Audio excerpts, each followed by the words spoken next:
Welcome back to our channel दोस्तों। आज का स्टॉक है Central Bank of India, again banking sector में से एक बैंक। तो इसी स्टॉक पे आज के वीडियो में हम डिस्कस करने वाले हैं कि आपको आगे क्या करना है। चलिए दोस्तों, करते हैं वीडियो की शुरुआत और समझते हैं किस तरीके से नई या पुरानी पोजीशन मैनेज करनी है। Let's start the today's video discussion and discuss about the central Bank of India stock. दोस्तों, आप मेरे लेफ्ट हैंड साइड पे सेंट्रल बैंक की लेटेस्ट करंट मार्केट प्राइस देख सकते हैं 22 रुपए 60 पैसे के आसपास, और आज के ट्रेडिंग सेशन में ये स्टॉक 10% बढ़ चुका है। तो यहाँ पे मैंने सिलेक्ट कर लिया है वीकली टाइम फ्रेम, ना डेली ना मंथली, वीकली ही। क्यों? क्योंकि हम यहाँ पे शॉर्ट टर्म इन्वेस्टमेंट का सोच रहे हैं, तो उस हिसाब से weekly time frame one of the best time frame पे। और यहाँ पे आप टाइम फ्रेम लेके चल सकते हैं इन्वेस्टमेंट का 4 से 6 महीने तक का। क्लियर? तो सबसे पहले देख लेते हैं वीकली टाइम फ्रेम पे एक पैटर्न है जिसका नाम है सिमेट्रिकल ट्रायंगल पैटर्न। ये किस तरीके से है और ब्रेकआउट किस तरीके से होने वाला है, फर्स्ट ऑफ ऑल वही आइडेंटिफाई करते हैं। तो चलिए, सबसे पहले मैं नीचे से एक सपोर्ट लाइन ड्रॉ कर लेता हूं और ऊपर से एक रेजिस्टेंस लाइन। तो आपको यहाँ पे क्लियर कट दिखाई दे रहा है, कॉपी टू बुक पैटर्न है जिसका नाम है सिमेट्रिकल ट्रायंगल पैटर्न। ये पैटर्न पे आमतौर पे स्टॉक सपोर्ट पे आता है, सपोर्ट से रेजिस्टर, रेजिस्टेंस से सपोर्ट, सपोर्ट से रेजिस्टर, रेजिस्टेंस से सपोर्ट और सपोर्ट से रेजिस्टेंस। यानी स्टॉक की जो लेटेस्ट सपोर्ट है जिसकी वैल्यू थी 20 रुपए 80 पैसे, वही सपोर्ट टच करके स्टॉक ने रेजिस्टेंस को टच कर लिया है जिसकी वैल्यू है 23 रुपए 30 पैसे। तो ये आप वैल्यू को ध्यान में रखिए, 23 रुपए 30 पैसे। यदि आप पेन एंड बुक लेके बैठे हो तो ये वैल्यू अपने बुक में नोट डाउन कर सकते हैं क्योंकि ये वैल्यू काफी इंपॉर्टेंट है। यदि ये स्टॉक इसके ऊपर WBC यानी वीकली बेसिस पे क्लोजिंग देता है तो हम यहाँ पे बाइंग करेंगे, डेफिनेटली कोई दिक्कत नहीं है।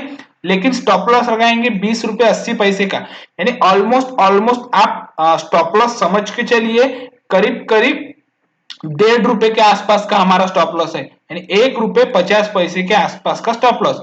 लेकिन 1 रुपए 50 पैसे के स्टॉप लॉस के हिसाब से टारगेट यानी रिवॉर्ड की बात करें, यदि ये स्टॉक इस तरीके से ब्रेकआउट देके ऊपर जाता है तो स्टॉक के नेक्स्ट एंड फर्स्ट टारगेट हमारे हो सकते हैं करीब करीब 30 रुपए के। यानी यही से सीधा सीधा रिवॉर्ड है 6 रुपए 50 पैसे या उससे ज्यादा का। लेकिन हम मिनिमम 6 रुपए 50 पैसे इसे कंसिडर कर सकते हैं, कोई दिक्कत नहीं। और रिस्क रिवॉर्ड रेशो की बात करें तो 1:3 से भी ये ज्यादा रिस्क रिवॉर्ड रेशो आता है, तो ये भी काफी बढ़िया and one of the best risk reward ratio में से एक है। लेकिन क्या जिस तरीके से हम ब्रेकआउट सोच रहे हैं एंड क्लोजिंग के बाद टारगेट का अनुमान लगा रहे हैं, क्या सचमुच ये 30 रुपए के टारगेट हासिल हो गए या स्टॉक रेजिस्टेंस फेस करके सपोर्ट का भी ब्रेकडाउन कर दे, स्टॉप लॉस हिट कर दे? तो इसी बात को अभी हम कंफर्म करते हैं कुछ इंडिकेटर एनालिसिस से। सबसे पहले वॉल्यूम एनालिसिस, बायर्स का वॉल्यूम सेलर्स से ज्यादा है, यानी वॉल्यूम एनालिसिस बुलिश है।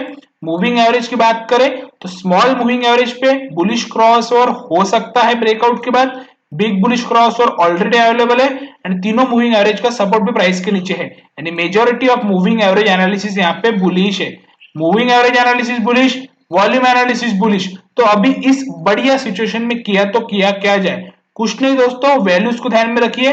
23 रुपए 30 पैसे के ऊपर आपको ये स्टॉक वीकली बेसिस पे क्लोजिंग करते हुए दिखाई दे, आप बाइंग करेंगे। 20 रुपए 80 पैसे का एक स्मॉल स्टॉप लॉस लगाएंगे और टारगेट का इंतजार करेंगे 30 रुपए या उससे ऊपर के। जी हाँ, और टाइम ऑफ इन्वेस्टमेंट की अगर बात करूं तो करीब करीब 3 से 4 हफ्तों का यहाँ पे वक्त देना होगा, तो ये टारगेट आसानी से हासिल हो सकते हैं। और परसेंटेज ऑफ रिटर्न की बात करूं तो लगभग 35% यानी 35% से भी ज्यादा की रिटर्न आप यहाँ पे एक्सपेक्ट करके चल सकते हैं। तो ये काफी बढ़िया परसेंटेज ऑफ रिटर्न माने जा सकते हैं। यदि आपकी ऑलरेडी लोअर लेवल से पोजीशन है और आपकी इच्छा है कि बेटर होगा कि मैं एक ट्रेलिंग स्टॉप लॉस लगाऊं जिससे कारण बड़े टारगेट के लिए पोजीशन भी होल्ड कर सकूं और स्मॉल स्मॉल प्रॉफिट भी बुक होता रहे, तो हमारा ट्रेलिंग स्टॉप लॉस इंडिकेटर अभी फिलहाल तो कोई ट्रेलिंग स्टॉप लॉस सजेस्ट नहीं कर पा रहा है। इस तरीके से no trailing, only fresh buying के लिए आप ब्रेकआउट के बाद यहाँ पे सोच सकते हैं। यदि स्टॉक ब्रेकआउट एंड क्लोजिंग देता है तो डेफिनेटली स्टॉक के बड़े टारगेट हो सकते हैं जो कि निकल के आ रहे हैं 30 रुपए या उससे ऊपर के। देखना इंटरेस्टिंग होगा क्या स्टॉक सचमुच ब्रेकआउट देता है और हमारे 30 रुपए के टारगेट जल्द से जल्द हासिल कर पाता है या नहीं। करता हूं दोस्तों, आपने सभी सोशल मीडिया प्लेटफॉर्म पे मुझे फॉलो कर लिया होगा, नहीं किया है तो कर लीजिए। चलिए दोस्तों, मिलते हैं अगले वीडियो में, तब तक के लिए धन्यवाद।